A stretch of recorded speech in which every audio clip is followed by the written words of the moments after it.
Hi there guys, this is the Downmat Lite 5 from Exped, and what I want to do is just talk about my first impressions of the mat.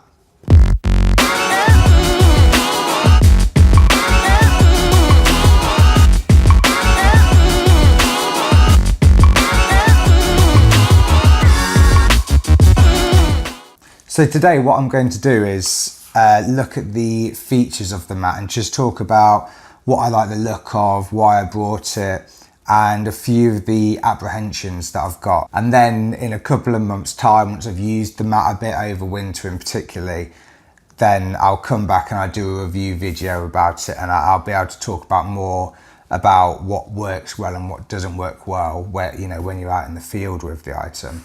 So winter's coming up, and I wanted to get out in the hills and do a bit more wild camping, particularly over winter.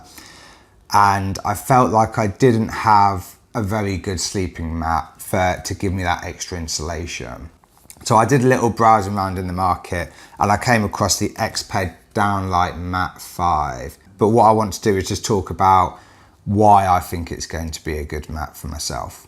So what is it? It's primarily a winter sleeping mat. It costs £100. For me, that's quite a good price for this type of item because of the warmth that it's able to give you, which I've had a good look round and I can't really find any other sleeping pads that you could use on their own that will take you down to that sort of temperature range. So I think the price is really good. So Exped recommends the use of the pad down to about -12 degrees Celsius. And that's down to the insulation inside the pad. It's using 80 grams of 650 fill power duct down. So that's going to be a good temperature for anything apart from extremely cold winters in Britain or high level summit camps as well. You might start to struggle a little bit with that. So the pack size, it's not the smallest, but I wouldn't say it's excessively big. It's still easily carryable in a pack. So the mat weighs 620 grams. You've also then got 50 grams for the stuff sack and the pump. So it's not the lightest of mats, and I feel like it's not the lightest because of the fabric. To get lighter, I feel you'd have to spend quite a bit more money on the mat. So I feel for the price, it's not overly heavy, it's not too bad. So what we'll do now is we'll get the mat out, we'll inflate it, see what the fabric's like, see how comfortable it is, and see how easy it is to inflate.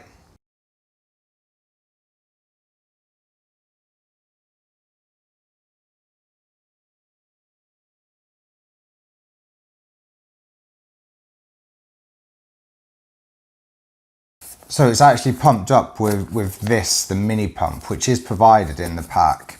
It's a bit of foam that basically pumps out the air, and you attach that onto the valve of the mat. And that's got a one-way valve, so it's really good. It's very efficient at pumping up. The mini pump itself, I think it does work really well. It works better against a hard surface, I find, like that, as opposed to between your hands. It seems to take a little bit longer doing it that way. But the inflation takes anywhere from about 1 minute to 2 minutes, depending on how fast you pump, basically. It is important to use a pump to inflate this mat, and Exped don't recommend using a motor-powered pump for it. But the reason it's important to use a pump is because the down inside it, if it gets damp in any way, it's going to lose its ability to insulate. So you shouldn't blow straight into the valve. You should use a pump like this. The very first time I blew this up with the pump, it didn't actually inflate fully, and it seemed like the one-way valve on the mat wasn't quite holding the pressure. I don't know what happened there, because basically I de-inflated, and then the second time I went to inflate the mat, it worked absolutely fine, and I've not had any issues inflating the mat since. I am putting it down to user error the first time. I don't think there's an issue with inflating the mat. The material that the mat uses, it feels really robust is what I would say, and I think that's why the mat weighs a little bit more than other sleeping pads on the market. It uses a 75 denier polyester, and apparently there is a water resistant finish to the outside of the mat as well. They do include a mini repair kit, a bit of glue and some more of the material, so if you do get a puncture, you can use that. So one of the things that struck me about the mat was just how big it was. It's 183 centimeters long and it's 52 centimeters wide. I'm 5'10" and I can comfortably fit on it with space. There is a larger version, a long and wide version.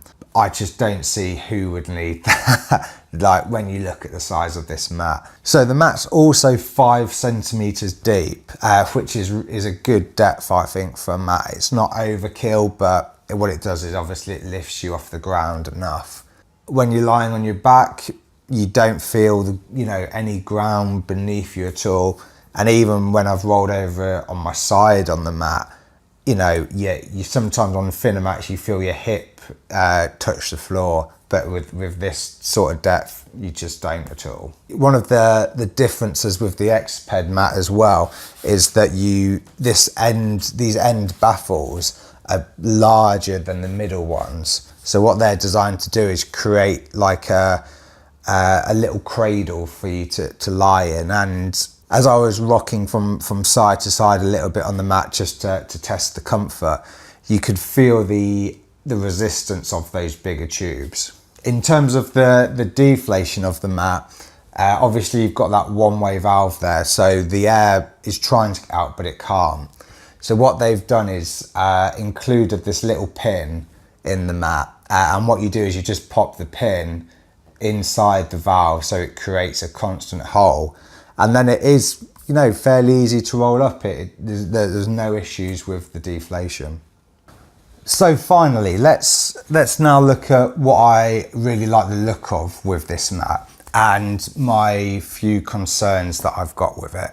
The first thing that I'm really looking forward to is reducing my pack size in winter conditions. There's no reason in terms of the specs of this mat. If I've got a nice decent 4-season sleeping bag, this mat should see me through most of winter. I'm looking forward to not having to take extra pads to make sure that I'm warm enough. So the other thing I'm looking forward to with the mat is the comfort.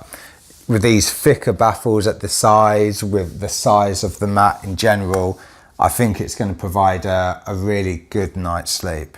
I have got a couple of concerns with the mat though, which I'm waiting to see how that pans out. And the first is the insulation, the down. For me, down is what I call quite unstable. It's not fixed, it tends to float about a lot.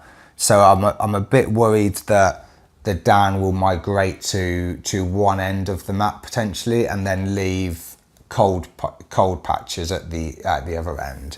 The other thing that I'm concerned about with the down is its ability to be affected by moisture.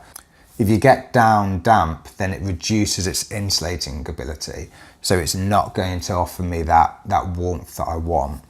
I am really looking forward to using the mat out in the field.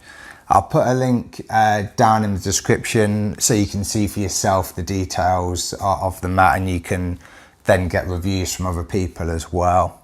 So if you like this video, hit the thumbs up button, and if you'd like to see more videos like this, then subscribe, and there should be more coming through. But that's the Exped Downmat Lite 5. Thanks for watching.